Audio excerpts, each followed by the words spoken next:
देखो भाई, next topic है हम लोगों का एटॉमिक मास। एटॉमिक मास, आपको फर्स्ट एटॉमिक मास यहां पर पढ़ना है रिलेटिव। रिलेटिव एटॉमिक मास, आप अपनी हेडिंग डाल सकते हैं कॉपी में, रिलेटिव एटॉमिक मास। किसी भी चीज को मेजर करना है, सपोज करो आपको इस ये जो बॉटल है इंक, इस बॉटल को अगर मुझे इसका मेजरमेंट लेना है, मतलब इसका मेरे को वेट पता करना है, तो मैं क्या करूंगा? मैं इसके रेफरेंस में, या फिर ऐसा बोल सकते हैं इसके रिलेट एक ऑब्जेक्ट, जैसे जिसको आप लोग वेट बोलते हैं ना, बाट बोलते हैं जिसको, है ना। जैसे सब्जी वाला है, सब्जी वाला वो रखता है ना 1 kg करके कुछ, फिर 2 kg, फिर वो क्या रखता है, एक तरफ तो वेट रख देता है, और सेकंड यहाँ पर जो भी ऑब्जेक्ट उसे मेजर करना है या उसका जो वेट करना है उसको रिलेट किया उसने इसको इससे। अब स्टैंडर्डली क्या है भाई, ये 1 kg स्टैंडर्डली इन्होंने कंसिडर किया हुआ है। मतलब लंदन के अंदर एक यूनिवर्सिटी है जहां पर सबसे पहले इसको बताया गया था कि उन्होंने क्या किया, एक रेफरेंस ले लिया। समझ रहे हैं आप? रेफरेंस का मतलब कोई एक ऑब्जेक्ट लिया, उसको 1 kg कंसिडर कर लिया, फिर उससे रिलेट कर करके अलग अलग वेट को हम कैलकुलेट कर लेते हैं। ठीक है भाई, यहां पर भी ऐसा ही है कुछ। स्टार्टिंग में हम लोगों को किसी भी एलिमेंट का एटॉमिक मास, उसका वेट पता नहीं था, तो हमने क्या किया, सबसे पहले, जो पहले की बात बता रहा हूँ, स्टार्टिंग में सबसे पहले हाइड्रोजन का जो मास है उसको हमने 1 AMU कंसिडर कर लिया। ये कंसिडरेशन है, मतलब कन्वेंशन है, सारे साइंटिस्ट लोगों ने मिलकर उसको मान लिया है, ऐसा है। ठीक है, जैसे किसी ऑब्जेक्ट का पर्टिकुलर, जैसे ये साइज ले लूं मैं, आज के बाद से मैं बोलूं कि ये जो ऑब्जेक्ट है ये 5 kg का है, अब आप 5 kg इसको कंसिडर कर लिया ना, सबको मानना पड़ेगा, ये यूनिवर्सल हो गई ये बात, है ना। तो यहाँ पर भी क्या किया, सब लोगों ने हाइड्रोजन को रेफरेंस मान लिया, क्योंकि देखो पहले के टाइम में क्या था, कोई मीटर वगैरह तो थे नहीं कि जिससे हम वेट वगैरह मेजर कर सके, मास वगैरह मेजर कर सके। अभी तो काफी मास स्पेक्ट्रोमीटर वगैरह आ गए हैं जिससे हम accurate accurate atomic mass calculate करते हैं, बट हम बात कर रहे हैं 19th सेंचुरीज की। उसमें क्या था भाई, आप लोगों को बेसिकली रेफरेंस से ही पता करना होता था। जैसे हाइड्रोजन का मैंने कंसिडर कर लिया 1 AMU। AMU क्या है, इसके बारे में पूरा डिटेल से पढ़ेंगे, वैसे अभी नाम याद रख सकते हो, एटॉमिक मास यूनिट। और एक बार जेई में यहाँ से क्वेश्चन भी आ गया था, और नीट में भी पूछा गया, एटॉमिक मास यूनिट। अभी हम इसके बारे में पूरा डिटेल पढ़ेंगे, ठीक है। एएमयू का आजकल एट प्रेजेंट हम लोग इसको यू से रिप्रेजेंट करने लगे हैं, इसका मतलब होता है यूनिफाइड मास। ओके, एएमयू बोलो, एटॉमिक मास यूनिट बोलो, या यू बोलो, एक ही बात है। देखो, सबने कंसिडर कर लिया कि आपको हाइड्रोजन के रेफरेंस में ही अदर एलिमेंट्स के मासेस कैलकुलेट करने हैं। उसका क्या रीजन दिया कि हाइड्रोजन सबसे लाइटर एलिमेंट है, तो जो भी होंगे वो उसके मल्टीपल में होते रहेंगे। जैसे मैं बात करूं कार्बन की, अब कार्बन की अगर बात करते हैं तो कार्बन का मास होगा 12 AMU, मतलब कार्बन का जो मास है हाइड्रोजन का 12 टाइम्स है। ठीक है, ऑक्सीजन कैलकुलेट कर लिया, तो ऑक्सीजन को जब देखा गया वो हाइड्रोजन के कंपैरेटिवली 16 टाइम्स ज्यादा था, तो उसको हमने कितना बोल दिया, ऑक्सीजन का मास बोल दिया 16 AMU।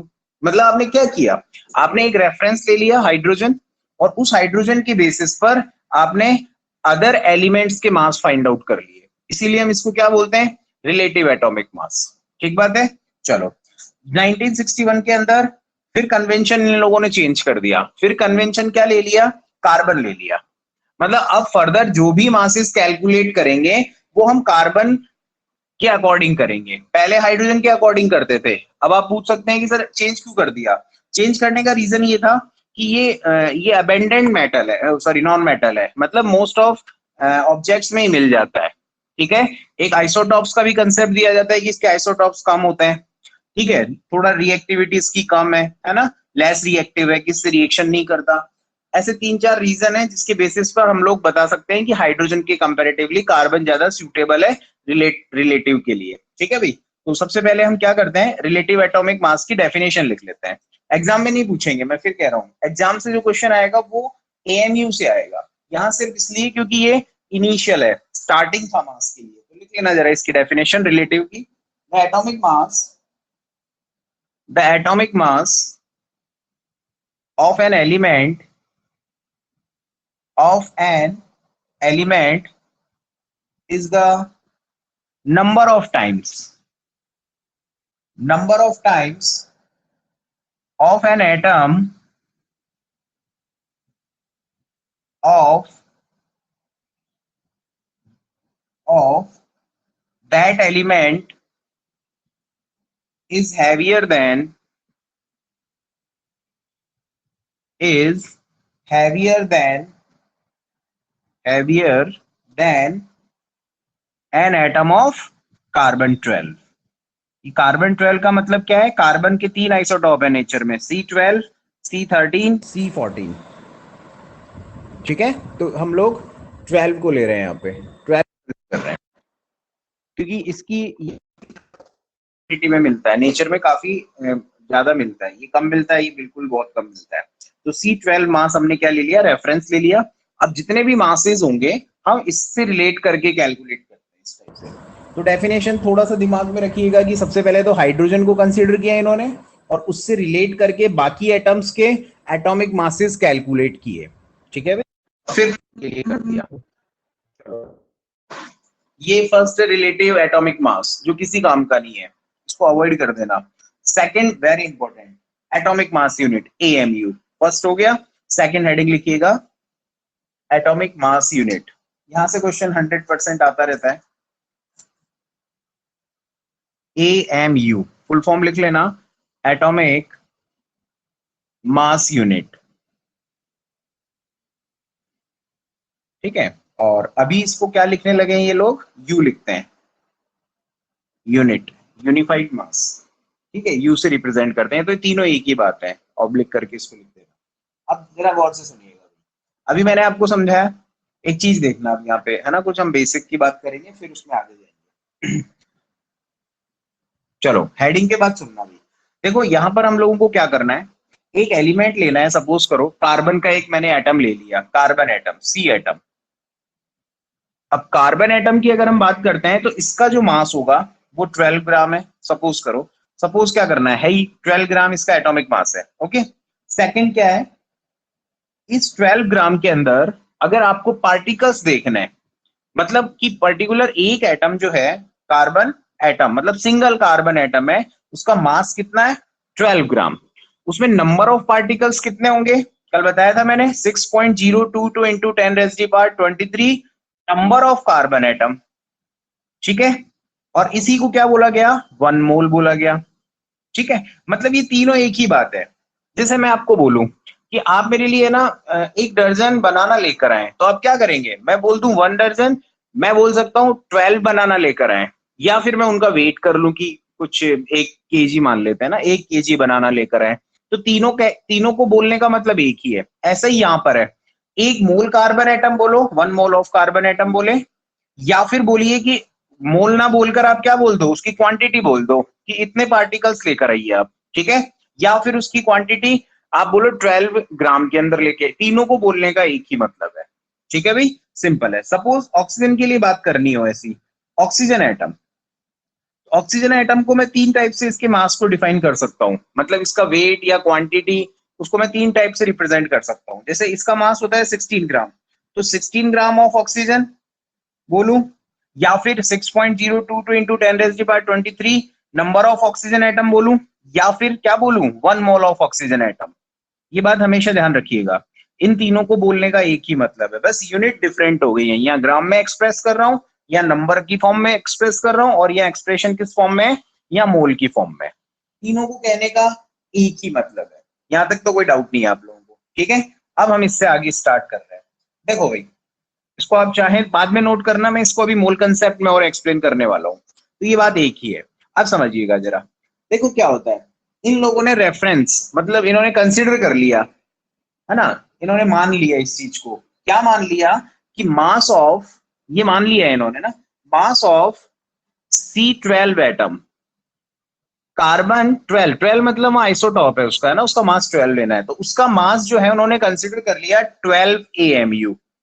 अब आप कहेंगे सर ये कैसे माना? अभी मैंने आपको हाइड्रोजन से रिगार्डिंग पढ़ाया था ना, हाइड्रोजन का 1 AMU लिया था, फिर उसका 12 टाइम्स था ये, इसलिए इसको हमने 12 AMU बोल दिया। ये सब लेट में जा रहा है, कंसिडरेशन है, सब माना है इन लोगों ने ना, कि कार्बन 12 का जो एटॉमिक मास है, मास जो है वो 12 AMU है। ओके, तो बताओ जरा, अब तो आसान हो जाएगा, ये पहले से ही था, AMU बोलो या फिर U बोलो, एक ही बात है। ठीक है, अब देखना, mass of carbon 12 atom is equal to 12 AMU। अगर 1 AMU की बात करें, 1 AMU, ये तो 12 AMU है, अगर मैं चाहता हूं 1 AMU कैलकुलेट करना तो ये होगा मास ऑफ कार्बन 12 एटम अपॉन 12। ये फॉर्मूला याद रखना, 1 AMU का फॉर्मूला। देखो भाई बहुत आसान है, कुछ भी नहीं है इसमें। मास ऑफ कार्बन 12 एटम, कंसिडरेशन क्या है 12 AMU। हम किसके लिए कैलकुलेशन कर रहे हैं 1 AMU के लिए, तो ये हो गया मास ऑफ कार्बन 12 एटम अपॉन 12। ठीक है, यहां तक कोई प्रॉब्लम नहीं है, सिंपल है ना। आगे चलते हैं, देखना आगे चलते हैं, यहां लिख रहा हूं मैं atomic mass of carbon. Atomic mass of carbon कितना ग्राम होता है 12 ग्राम। अब मैं ग्राम में बात कर रहा हूं, ग्राम में, ठीक है 12 ग्राम हो गया। और 12 ग्राम पर मोल बोलना ज्यादा ठीक है, मतलब एक मोल के अंदर, जैसे ही पढ़ाया था ना मैंने आपको 1 मोल वैसा। ठीक है भाई, ये हो गया। अब आगे देखना 6.022, इसको अवोगाद्रो नंबर बोलते हैं। 6.022 into 10⁻23 number of carbon atom, number of carbon atom, C atom मतलब कार्बन एटम। इसमें कितना मास होगा 12 ग्राम। अभी बताया मैंने आप लोगों को, 12 ग्राम बोलो, 1 मोल बोलो, या फिर नंबर ऑफ पार्टिकल्स इतना बोलो, दोनों तीनों चीजें सिमिलर होती हैं। ओके, बताओ ये इतना, इतने एटम के लिए इतना मास है 12 ग्राम। बस आप कैलकुलेट कर सकते हैं 1 एटम कार्बन के लिए, यू लिख दो 1 atom of carbon. 1 atom of carbon वो कितना होगा 12 अपॉन 6.022 इंटू 10⁻23, 1 एटम का मास। ओके, ये इतने नंबर के लिए इतना मास है, तो आप 1 का कैलकुलेट कर सकते हैं। ठीक है भाई, चलो आगे चलते हैं। तो अब क्या करना है आप लोगों को, ये 1 एटम का मास यहाँ पे रख देना है।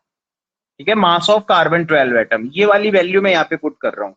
1 AMU is equal to mass of carbon 12। ये है ना एटम लिखा है, मतलब एक एटम की बात है ये। ठीक है, 1 एटम लिख सकते हो आप यहाँ चाहो तो 1 एटम, वो कि मैंने कैलकुलेट कर लिया है यहाँ पे। तो यहाँ पर जब मैं इसे पुट करूंगा तो मास ऑफ कार्बन 12 एटम वो मेरे पास में कितना है 12 अपॉन 6.022 इंटू 10⁻23, और नीचे ऑलरेडी क्या है 12 है, तो 12 से 12 कट जाएगा। देखो मैं आपको एक चीज बताता हूँ, ये सारा मैं आपको एक्सप्लेन कर रहा हूँ, आप लोगों को डायरेक्ट फॉर्मूले याद रखना है, मतलब फॉर्मूले से ही क्वेश्चन आता है, बट एक्सप्लेन करना जरूरी है कि आया कैसे ये। तो 1 AMU कितना हो गया 1 अपॉन Na। ये सेकंड फॉर्मूला आपको लर्न रखना है। Na का मतलब समझते हो ना, ये अवोगाद्रो नंबर। तो आपको जो दो फॉर्मूले याद रखने हैं, एक तो ये याद रखना है 1 AMU mass of carbon 12 atom upon 12, ये कहां से आया इस चीज से आई है ये वाली बात। अच्छा, सेकंड AMU और Na में रिलेशन याद रखिएगा, Avogadro number AMU is equal to 1 upon Na, ये चीज आपको याद रखनी पड़ेगी। ठीक है भाई, इसे नोट कर लीजिए, ये इसका स्क्रीनशॉट ले लीजिए, हम बाद में इसको लिखेंगे कॉपी में। ठीक है, इतना याद होना चाहिए, कुछ भी मुश्किल नहीं है, फर्स्ट टाइम पढ़ रहे हैं इसलिए थोड़ा सा आपको अजीबोगरीब लग सकता है। मास of carbon 12 atom 12 AMU consider किया, 1 AMU का फॉर्मूला हमने यहीं से डेराइव कर लिया, मास और ये नीचे चला जाएगा 12। ठीक है, अब मुझे चाहिए मास ऑफ कार्बन 12 एटम, वो कितना होता है वो 12 होता है, तो मैंने 12 लिख दिया यहाँ पे। ठीक है, 12 अपॉन Na होता है, तो वो क्या किया, वो कैसे आया वो मैंने आपको यहाँ से समझा दिया है। ठीक है, और उससे 12 से 12 कट कर दिया तो 1 अपॉन Na। अब मुझे क्या चाहिए, अब मैं इसको हटा रहा हूं, अब ग्राम में आंसर चाहिए मुझे। तो देखना भाई, अगर हम बात करें, यहां पे लिख रहा हूं मैं इसे ना, तो AMU 1 AMU is equal to 1 upon 6.022 into 10⁻23, यही था अभी 1 AMU का फॉर्मूला 1 अपॉन Na। ठीक है, आप क्या करो, इसको 10 से मल्टीप्लाई और डिवाइड कर दो। ठीक है, तो जब आप इसे क्रॉस करेंगे तो ये 1.66 होगा, 1.66 इंटू 1.66, और नीचे क्या हो गया 10⁻24, भाई ये पावर 1 है ना, दोनों का बेस सेम है तो पावर ऐड हो जाएंगी, तो ये 24 ऊपर जाएगा तो क्या हो जाएगा 10⁻⁻24 ग्राम। एक बार एग्जाम में क्वेश्चन पूछा गया भाई 1 AMU is equal to 1.68 into 10⁻⁻27 kg, आप दोनों में याद रखिए, इसको स्टार बना लेना है यहाँ पे, सबसे ज्यादा स्टार। देखो अब तक जो मैंने आपको बोला ना, कुछ भी आपको याद हो ना हो कोई फर्क नहीं पड़ता, आपको ये रिलेशन याद होनी चाहिए। ग्राम में याद रखो, केजी में चेंज कर लेंगे। ये कैलकुलेशन आपको आती है ना, 10⁻⁻24 है, ग्राम, आप इसे किस में चेंज कर रहे हैं, किलोग्राम में। बताइए ग्राम को किलोग्राम में चेंज करेंगे तो 10 की पावर कितना होगा, 3। ठीक है भाई, 3 हो जाएगा, या अपॉन होगा, अपॉन 10 की पावर 3, ऊपर चला जाएगा, ये 10 की पावर -3 हो जाएगा, माइनस माइनस प्लस होगा और साइन माइनस का आ जाएगा, तो ये केजी में आपने इसको चेंज कर दिया है। तो देखो कितना इंटरेस्टिंग है, आप ग्राम में याद रखो या केजी में याद रखो, आपको बस अब 3 रिलेशन याद रखना है, बाकी कुछ याद नहीं रखना। फर्स्ट रिलेशन ये सबसे ज्यादा इंपॉर्टेंट, आपसे पूछा जाता है डायरेक्ट 1 AMU के अंदर कितने ग्राम होते हैं, तो 1 AMU में होता है 1.66 इंटू 10⁻⁻24 ग्राम। आया कैसे वो मैंने कैलकुलेट करके आपको बताया, ग्राम में याद रखोगे तो केजी में 27 हो जाएगा माइनस में, फर्स्ट। सेकंड याद रखिएगा 1 AMU, sorry 1 AMU is equal to mass of carbon 12 atom upon 12। और थर्ड फॉर्मूला जो आपको याद रखना है, बेसिकली थर्ड फॉर्मूला आप याद रख सकते हैं, very important, AMU is equal to, देखो भाई अब आपको क्या करना है, किसी भी एटम के लिए निकालना है, ये तो मैं कार्बन के लिए बात कर रहा हूँ, ठीक है, कार्बन के लिए यहाँ पे। अब आपको किसी भी एटम के लिए निकालना है तो आप क्या करेंगे, मास ऑफ एटम, कोई भी एटम हो सकता है, कार्बन नहीं लिख रहा हूं मैं यहाँ पे ना, इन ग्राम, अपॉन इसका जो मास है, ये अभी जो कैलकुलेट किया है 1.66 इंटू 10⁻⁻24 ग्राम पर मोल। ये 3 फॉर्मूले आप कॉपी के अंदर टॉप पे लिख लीजिएगा और जब भी एग्जाम देने जाएं इसको रिवाइज करके जाइएगा, इन तीनों से क्वेश्चन जरूर पुटअप होते हैं। ठीक है, ये AMU के बारे में हमने स्टडी कर ली है। एटॉमिक मास को मेजर किया जाता है मास स्पेक्ट्रोमीटर की हेल्प से, ये AMU के बारे में है। तो सबसे पहले याद रखना AMU में कितना ग्राम होता है, 1 AMU, कार्बन के रेफरेंस में थोड़ा सा ध्यान रखेंगे क्योंकि कार्बन फर्स्ट एलिमेंट था जिसके लिए हमने AMU डिफाइन किया, और किसी के लिए भी क्या करना है, mass of atom in gram upon इसका जो मास होता है 1.66। चलो अगला, सेकंड, फर्स्ट हो गया रिलेटिव, सेकंड हो गया AMU, ये फॉर्मूलेज याद रखना भाई। थर्ड है हम लोगों का average atomic mass, third atomic mass है एवरेज, जो कि इतना इंपॉर्टेंट नहीं है, एवरेज एटॉमिक मास। देखो क्लोरीन की बात करते हैं, क्लोरीन का सबसे इजी एग्जांपल है, एवरेज एटॉमिक मास क्या होता है, क्लोरीन का एटॉमिक नंबर 17 है और एटॉमिक नंबर को बेस में लिखते हैं, और क्लोरीन जो है इसका भी एटॉमिक नंबर क्या होगा, 17। लेकिन क्लोरीन नेचर में 2 फॉर्म में मिलता है, एक मिलता है आप लोगों को 35 जिसका मास 35 है, और एक क्लोरीन मिलता है जिसका मास कितना है, 37 है। ध्यान रहेगा ना इतना भाई, क्लोरीन, इसी चीज को तो हमने क्या बोला था, आइसोटॉप्स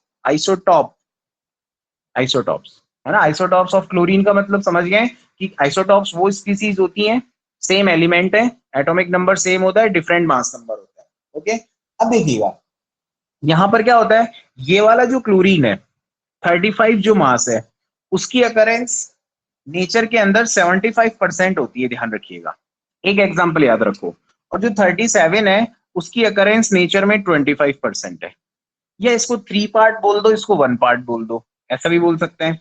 ठीक है, अब हमें क्या करना है, अब हमें क्लोरीन का एक यूनिवर्सल एटॉमिक मास लेना है, तो हम क्या करें, ये लेंगे या ये कंसीडर करेंगे, तो इसके लिए हम लोगों को कैलकुलेशन की जरूरत पड़ी एवरेज एटॉमिक मास की। तो वो कैसे कैलकुलेट करते हैं, ध्यान रखना, एवरेज एटॉमिक मास वो कैलकुलेट कैसे करेंगे, ध्यान से देखना, 35 एटॉमिक मास वाला की प्रेजेंस कितनी है, 3 पार्ट, या आप 75/100 भी कर सकते हो, मैं 3 से कैलकुलेशन कर रहा हूँ, प्लस एवरेज लेना आता है ना आप लोगों को, है ना, मालूम होगा इतना तो, है ना।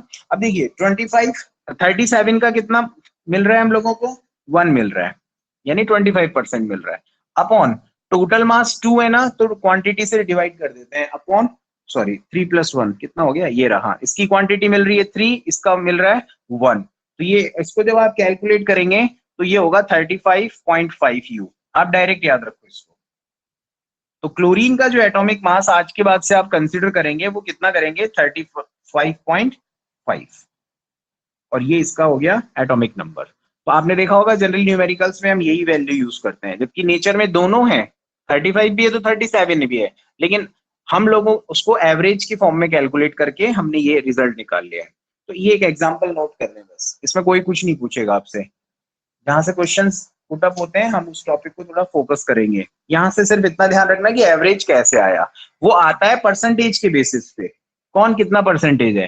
तो एग्जाम में कभी ऐसा क्वेश्चन नहीं आया, क्योंकि सबकी अकरेंस अलग अलग है, कोई कितना परसेंट मिलता है, कोई कितना परसेंट मिलता है। ठीक है, चलो नेक्स्ट, 3 हो गए। अब एक और है ग्राम एटॉमिक मास, ग्राम में रिप्रेजेंट कर देना मास को। अभी तो हम एएमयू में रिप्रेजेंट कर रहे हैं, अभी हम ग्राम में कर देंगे। एक लास्ट और लिख लें, ग्राम, 4th number, gram atomic mass. तो आप एक लाइन लिख लो, इसके लिए कोई बहुत बड़ी बातें हैं नहीं। The atomic mass of an element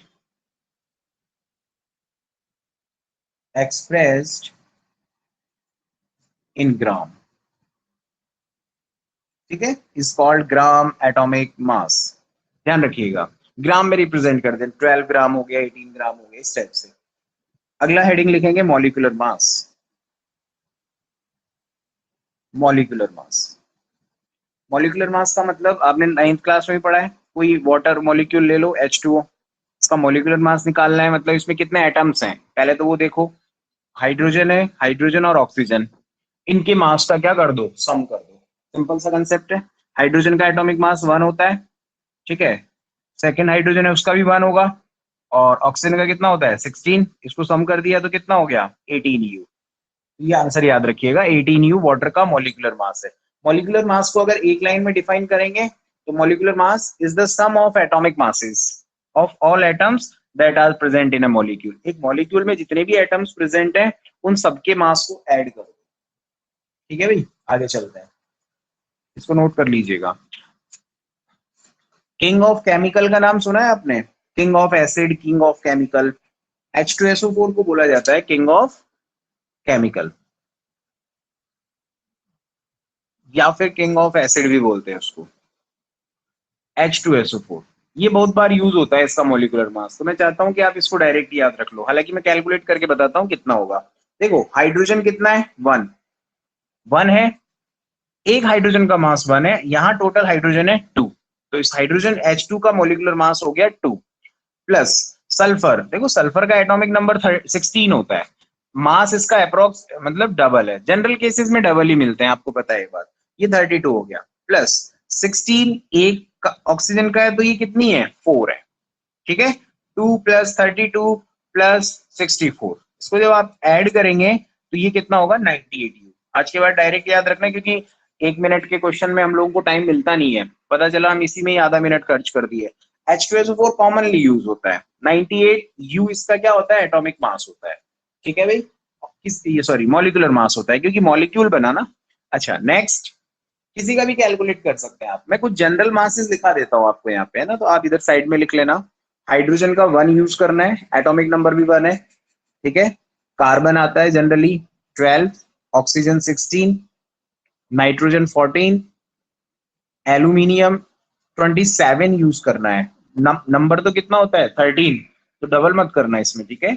sodium का भी एक्सेप्शनली जैसे 11 पे है तो 22 नहीं होता, इसका 23 होता है। ये जनरल है जो कि बार बार यूज होते हैं। मैग्नीशियम, ठीक है, 12 नंबर पे है तो 24 यूज होता है।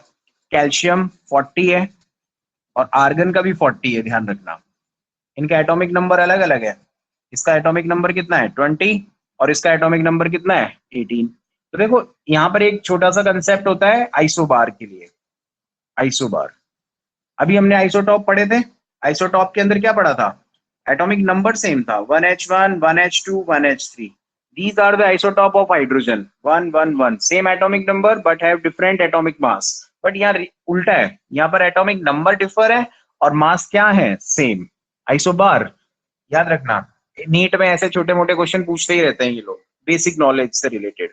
अब देखो यहाँ पर कैसे याद रखना है, कंफ्यूजन तो हो ही जाता है आइसोटॉप और आइसोबार में कि कहाँ दोनों सेम होता है, तो यहाँ बार से याद रखो, आपने कोई डिजिट लिखी है 5.5555, 5.55 बार लगा देते हैं ना, तो बार कहाँ लगता है हमेशा ऊपर की तरफ लगता है, ऊपर लगता है मतलब ऊपर वाली चीज सेम, और ऊपर क्या लिखी होती है एटॉमिक मास लिखा होता है, एटॉमिक मास किसमें सेम होता है आइसोबार में। चलो भाई, यहां तक आपको समझ में आ गया, तो ये कुछ कॉमन यूज होने वाले मासेस आप याद रखना।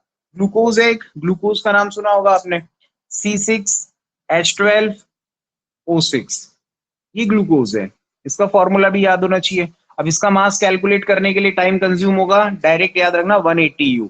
वैसे आप कैलकुलेट कर लोगे मुझे पता है, 12 into 6 plus 1 into 12 plus 16 into 4, तो इसको कैलकुलेट करेंगे 184 आ जाएगा ग्लूकोज। ये आपके एनसीईआरटी में भी क्वेश्चन है। अच्छा, इस तरीके से आप इसे कैलकुलेट कर सकते हैं ना, कोई प्रॉब्लम नहीं है इसमें, इजी है। मॉलिक्यूलर मास आप कैलकुलेट कर सकते हैं। CO2 का यूज होता है बहुत बार क्वेश्चंस के अंदर, 12 प्लस 16 32 44U, यू जरूर लगाना पीछे, यूनिट है ये। चलो भाई, इस तरीके से आप इसे याद रखेंगे। ये हो गया एटॉमिक मास, हटाता हूं इसको मैं। अच्छा, इसकी एक एप्लीकेशन थोड़ा सा ध्यान रखेंगे, आपको कहां पर इसको यूज करना है, एटॉमिक मास और मॉलिक्यूलर मास को हम कहाँ यूज करते हैं जनरली।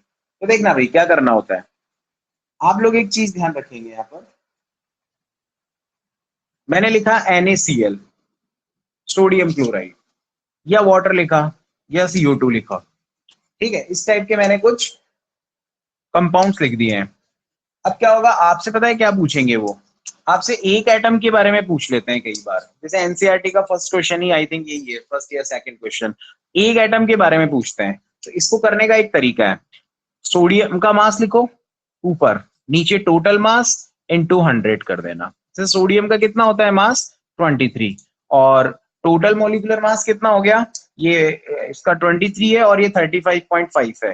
देखो एक चीज और देखना, आप है ना कैलकुलेशन को इजी करने के लिए इसको 35 ले सकते हो, नो प्रॉब्लम। अगर स्पेशली क्वेश्चन में भी 35.5 दिया है तो ही आप वो यूज करना, अदरवाइज आप 35 यूज करना, तो ये हो जाएगा 58, तो ये इसके लिए आ जाएगा सिंपल, ठीक है। तो ये हो गया मास परसेंटेज, इसको हेडिंग की फॉर्म में पढ़ते हैं, थोड़ा ठीक लगेगा। हेडिंग डालना जरा कॉपी में, mass percentage of different element, इस टाइप से, ठीक है, डिफरेंट एलिमेंट, इस टाइप से आएगा ये क्वेश्चन एग्जाम में जब आएगा। तो देखो अगर हम बात करते हैं NaCl के एग्जांपल की बात करेंगे, NaCl के अंदर आपको मास परसेंटेज निकालना है डिफरेंट डिफरेंट एलिमेंट्स का, तो वो कैसे कैलकुलेट करना होता है, तो आपको यहाँ लिखना होगा mass percentage of Na, sodium.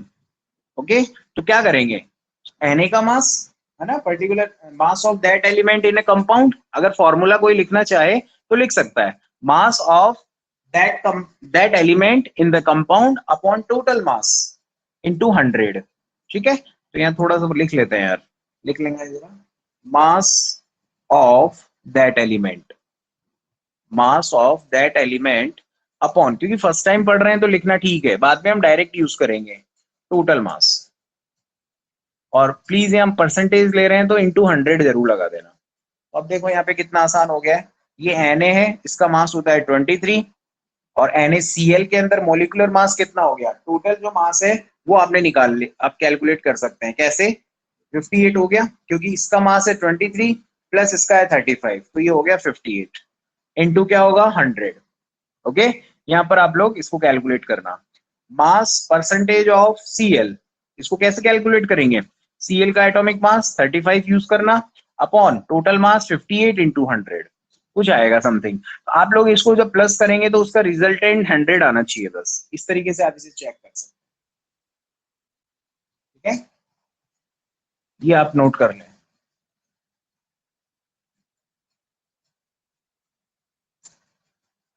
चलो नेक्स्ट देखते हैं, एक एनसीईआरटी का क्वेश्चन कर लेते हैं, आप लिखना कॉपी के अंदर, कैलकुलेट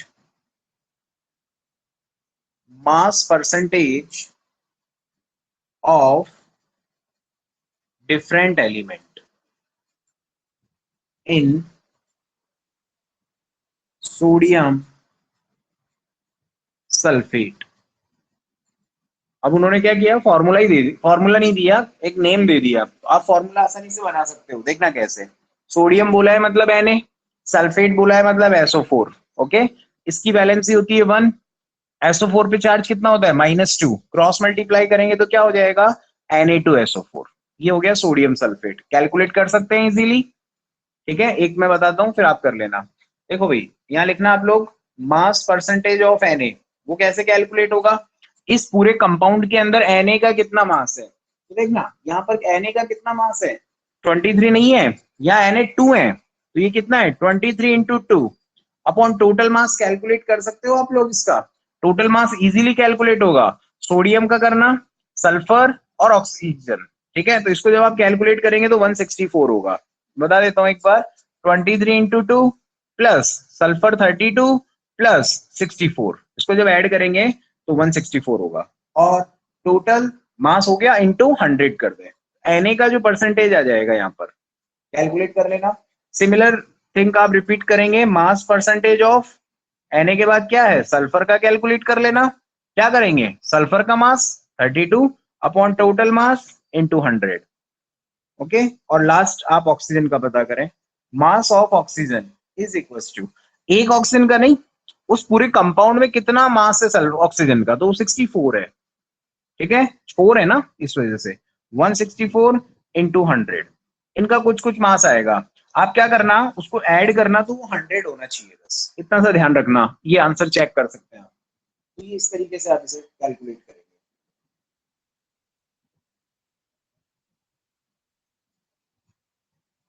चलो भाई, हो गया।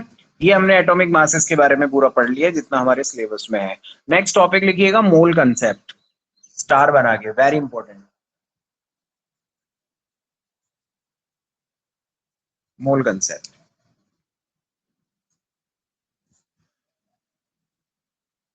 मोल कंसेप्ट जो टॉपिक है बेसिकली ये है ना, फॉर्मूला बेस्ड है, और आप इसको कंसेप्चुअल मेथड से भी सी, मैं दोनों तरीके से आपको पढ़ाऊंगा, है ना, कंसेप्ट भी बताएंगे तो फॉर्मूले भी डायरेक्ट याद रखना है। देखो मोल क्या है, मोल बेसिकली यूनिट है, हालांकि थोड़ी बहुत बात अभी कर चुके हैं हम लोग। मोल क्या है, यहाँ पे यूनिट होती है ना। यूनिट मतलब आप समझते हैं, किसी भी फिजिकल क्वांटिटी को रिप्रेजेंट करने के लिए हम लोगों को दो चीजों की जरूरत होती है। जैसे मैं मेरा वेट बोलता हूँ, तो मेरा वेट है सपोज करो 60 kg या 60 न्यूटन, है ना, तो ये 60 ये तो होता है मैग्नीट्यूड, ये तो मैग्नीट्यूड होता है, फिजिक्स में पढ़ते हैं आप ऐसा, ये होता है यूनिट। और एक लास्ट में अगर डायरेक्शन की डायरेक्शन भी लिख देते हैं तो वो डायरेक्शन हो जाती है, तो वो स्केलर वेक्टर क्वांटिटी वगैरह आप पढ़ते हैं। तो हमारे केमिस्ट्री में डायरेक्शन का मतलब नहीं है, दो चीजों की जरूरत है, एक तो मैग्नीट्यूड का और एक यूनिट का, ठीक है। तो मोल भी क्या है, यूनिट। अब यूनिट है तो ये किसको मेजर करेगी, जैसे केजी किसको मेजर कर रहे हैं यहाँ, वेट को या फिर मास को, ठीक है। ऐसे ही मोल किसको मेजर करता है, मोल मेजर करेगा क्वांटिटी ऑफ सब्सटेंस लिखना जरा, क्वांटिटी ऑफ सब्सटेंस, कोई भी सब्सटेंस हो सकता है, ठीक है। अब देखिए इसका मतलब क्या है, जैसे मोल वैसे से याद रखना, जैसे मैंने अभी एग्जांपल दिया था 1 दर्जन पेन, अगर 1 दर्जन आपको पेन चाहिए मतलब 12 पेन चाहिए, तो यहाँ पर सीधा सीधा सा लिख लो कॉपी के टॉप पर, 1 मोल इज इक्वल टू कितने पार्टिकल्स होंगे वहां पर पर्टिकुलर सब्सटेंस के अंदर, 6.022 इंटू 10⁻23 नंबर ऑफ पार्टिकल्स। दोनों का मतलब एक ही है, एक मोल। मैं बोल रहा हूं एक मोल कार्बन लेकर आओ आप, 1 mole of carbon atom means carbon atom के इतने पार्टिकल्स 10⁻23, समझ गए ना आप लोग, ये मतलब है इसका। अभी एक एग्जांपल और दिया था मैंने कार्बन से रिलेटेड, ऑक्सीजन से रिलेटेड, ऐसा ही थोड़ा सा आगे हम और पढ़ते हैं, इसको नोट कर लिया। चलो देखो एक एग्जांपल लेते हैं, उससे ज्यादा समझ में आता है। दोबारा एक्सप्लेन कर रहा हूं एक बार, कार्बन एटम है मेरे पास में एक, इसको मैं तीन तरीके से रिप्रेजेंट कर सकता हूँ। एक तरीका क्या है कि मैं इसका मास लिख दूं 12 ग्राम ऑफ कार्बन एटम, दूसरा क्या है 1 mole of carbon atom, these are similar things, 1 mole of carbon atom. भाई आप अपना मास जो है ग्राम में भी लिखते हैं तो किलोग्राम में भी तो लिखते हैं, ऐसा ही यहाँ पर है ना, तो ग्राम में लिखा, मोल में लिखा, या फिर पार्टिकल्स की फॉर्म में लिख दो, वो भी एक ही बात है, 6.022 into 10⁻23 number of carbon atom. ये हो गया, पहले मैंने लिखने को नहीं बोला था, अभी आप इसे लिख सकते हैं एग्जाम्पल की फॉर्म में। ये तीनों चीजें सिमिलर हैं, ध्यान रखना, इसको नोट कर लें भी। फिर नेक्स्ट करते हैं। अब अगर CO2 के लिए बात करें हम लोग, या थोड़ा सा और इजी लेते हैं फिर टफ लेंगे, N2 मॉलिक्यूल है ये, N2 मॉलिक्यूल के लिए तीनों चीजें लिखनी है मुझे, ये आना चाहिए आप लोगों को, है ना। फॉर्मूला चलो ठीक है लर्न किया हुआ है, लेकिन ये चीज जरूरी है। N2 के लिए मैं लिखूंगा यहाँ पर तीनों फॉर्म लिखता हूँ, तो देखो N2 के लिए कैसे लिखेंगे, मैं मास लिखूंगा तो नाइट्रोजन अकेला उसका मास 14 होता है, अभी बताया मैंने, तो 2N तो कितना ग्राम हो गया, 28 ग्राम ऑफ N2 मॉलिक्यूल। पूरा लिखेंगे तो ठीक लगेगा, 28 ग्राम ऑफ N2 मॉलिक्यूल। अच्छा मोल की फॉर्म में लिखूंगा तो कितना लिखूंगा, 1 मोल ऑफ N2 मॉलिक्यूल, भाई 1 मोल इतना ग्राम, और पार्टिकल्स की फॉर्म में इसको उतना ही लिखते हैं, 6.022 into 10⁻23 number of N2 molecule. ये इस तरीके से लिखा जाएगा। ओके नेक्स्ट, CO2 के लिए अगर लिखें, CO2 मॉलिक्यूल्स, उसके लिए भी इसी टाइप से लिखा जाएगा, तीन फॉर्म में हम लिख सकते हैं। क्या ये तो चेंज होती ही नहीं है, 1 मोल ऑफ CO2 6 पॉइंट, या इसको Na लिख दूं क्या, अब तो आपको याद हो गया होगा Na का मतलब होगा दो number, Na number of CO2 molecule. Okay अच्छा ग्राम की बात करें तो इसका मॉलिक्यूलर मास कैलकुलेट कर लो, एक कार्बन कितना 12, एक ऑक्सीजन 16, 16 इंटू 2 32, 32 और 12 कितना हो गया 44 ग्राम ऑफ CO2। ये आपको डायरेक्ट याद रखना है, याद तो क्या रखना है, मतलब कंसेप्ट ध्यान रखना है कि ये तीनों बात एक ही है। ठीक है चलो हो गया। अब देखो यही चीज है मोल कंसेप्ट के अंदर, अब कुछ लोग है ना कुछ फॉर्मूलेज बना देते हैं इसके लिए, तो मोल को कैलकुलेट करने का फॉर्मूला लिख लें आप लोग, मोल कैलकुलेट करने के फॉर्मूले आपने पढ़े भी होंगे, लिखना जरा, गिवन मास अपॉन मोलर मास। फॉर्मूले इसलिए यूज करते हैं कि फटाफट आंसर आ जाए हमारा, तो ये फॉर्मूला आपके टिप्स पे होना चाहिए, मास अपॉन मोलर मास। मोल का नेक्स्ट फॉर्मूला लिखना, मोल क्या होता है, नंबर ऑफ पार्टिकल्स, अगर इस फॉर्म में पूछे हैं उन्होंने, वैसे फॉर्मूले की जरूरत पड़ेगी नहीं आपको अभी, number of particles upon Na। ये दो फॉर्मूले आपको यूनिवर्सल ही याद रखना है, ये हर जगह यूज होते हैं, अब यूज कैसे होते हैं वो हम करते हैं।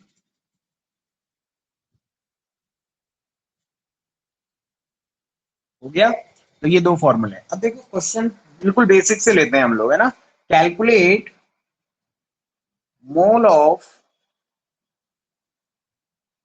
6 ग्राम ऑफ कार्बन एटम, मैंने बिल्कुल बेसिक क्वेश्चन लिया है, अभी हम और डीप में जाएंगे यहाँ पे।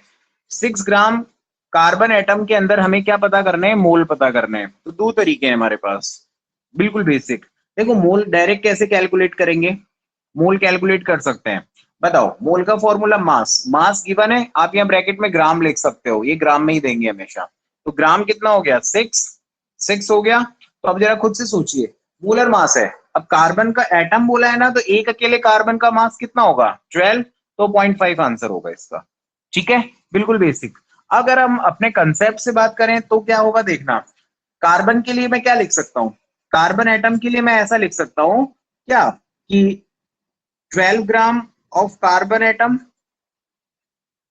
1 mole of carbon atom, 6.022 into 10⁻23 carbon atom. ऐसा मैंने समझा है ना अभी। अभी क्या है इन्होंने क्या बोला है, देखो जब 12 ग्राम होंगे तो कितने मोल होते हैं, 1 मोल होते हैं, और 1 मोल होता है तो पार्टिकल कितना होता है 6.022 Na होता है। अब ये कह रहे हैं कि 12 ग्राम के लिए नहीं चाहिए आपको, आपको कितने ग्राम के लिए चाहिए, 6 ग्राम के लिए मोल निकालना है। तो जब ये हाफ हो गया है, 12 से 6 कर दिया, तो ये भी कितना हो जाएगा 0.5। अगर एग्जामिनर नंबर ऑफ पार्टिकल्स भी पूछता है तो इसको भी आप हाफ कर देना, 3.011 इंटू 10⁻23। समझ में आ गया ना भाई, 12 ग्राम है तो 1 मोल है, लेकिन यहाँ तो 6 ग्राम है, तो हाफ कर दिया, तो इसको भी हाफ कर दिया, 0.5 होगा। इस तरीके से आपको कैलकुलेट करना है, नोट कर लें इसे, एक क्वेश्चन खुद से ट्राई करेंगे, इजी लेंगे अभी, नेक्स्ट क्लास में थोड़े से हम लेवल बढ़ा देंगे इनका, है ना, अभी तो बेसिक पढ़ रहे हैं बिल्कुल, लेकिन ध्यान रखिएगा बेसिक आना चाहिए तभी आगे कुछ अच्छा होता है ना।